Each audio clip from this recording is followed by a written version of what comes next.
Well, Mitt is it again for now in Florida. Are some Gingrich gaffes the big reason why? And remember when Newt Gingrich reamed CNN anchor John King for starting off a debate with a question about his ex-wife's claims? Now, at the time, the former speaker memorably said this. Let me be quite clear. The story is false. Every personal friend I have who knew us in that period says the story was false. We offered several of them to ABC to prove it was false. They weren't interested because they would like to attack any Republican. All right, now to the dust-up over what could be, well, that dust-up. Because King is now saying that a Gingrich spokesman told him the only people the campaign offered at ABC were his two daughters from his first marriage. Now, we contacted that same spokesman who told us, and I quote, "There was no admission. ABC News did not offer us any opportunity to have surrogates in the piece. It took 3 days of putting pressure on ABC News before they agreed to interview anyone to give our side of the story."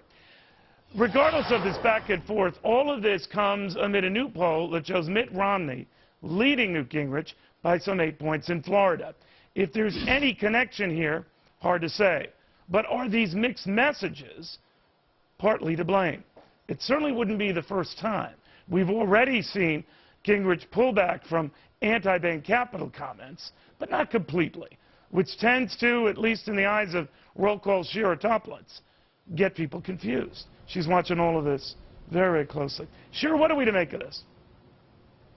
Well, I think Newt Gingrich has suffered from this mixed message syndrome in the past. He certainly has an issue staying on one single message. And I think that's for a couple reasons. The foremost of which, Newt Gingrich classically said one of the biggest mistakes he made in his campaign, just in that debate last week, was he hired lots of consultants, right? Instead, he should have just ran his campaign the own way. Well, the flip side of that is he's his own campaign manager, right? So he's calling all the shots. And you candidates really do need someone on the outside to reel them in. So I think a lot of this is just symptoms of Newt Gingrich's campaign structure. When he's the one calling the shot, there's no one to say, hey, Newt, you really should be talking about this on message instead of, for example, building the 51st state on the moon, like he said yesterday. Still, his gut is pretty good. It's gotten him to where he is right now. And if he had listened to a lot of his advisors, there's a good point to be made that he wouldn't be where he is right now.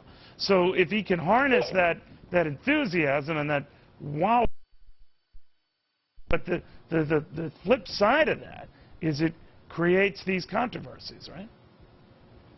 Yeah, absolutely. I think, you know, Newt is an ideas man, right? He always says this. He's all about solutions and ideas, right? I think he has too many ideas per minute in many ways for a presidential candidate, especially when you're a presidential candidate. You need one message basically a week, right? And granted, part of this also is he was attacking Mitt Romney for not releasing his tax returns. Mitt Romney made that not an issue for the most part by releasing the last couple years earlier this week. I think that took some ammunition out of Newt Gingrich's gun. You do make a good point that this is Newt Gingrich's style. This is how he thrives as a candidate. But we've seen him falter before, especially when he was speaker. When things get disorganized, he gets chaotic, and he gets very undisciplined. Well, I guess that's what people are going to start saying now about this response on this ABC thing. I just want to relay this to you. ABC did not want to issue yet a new statement on this, but we did contact Senior Vice President Jeffrey Schneider, referred to us to this statement right after the debate. That is just not true, referring to Newt Gingrich's argument. His daughters were interviewed for our Nightline story last night, and we sought interviews with Gingrich or surrogates very, very aggressively. We can go back and forth on who said what and meant what. The bottom line here is it's not black and white. Just like the attack on Bain Capital was not black and white, he dialed that back, but not completely back. So he leaves people wondering, that is Newt Gingrich, what the real deal is. That, I think, is the confusing part.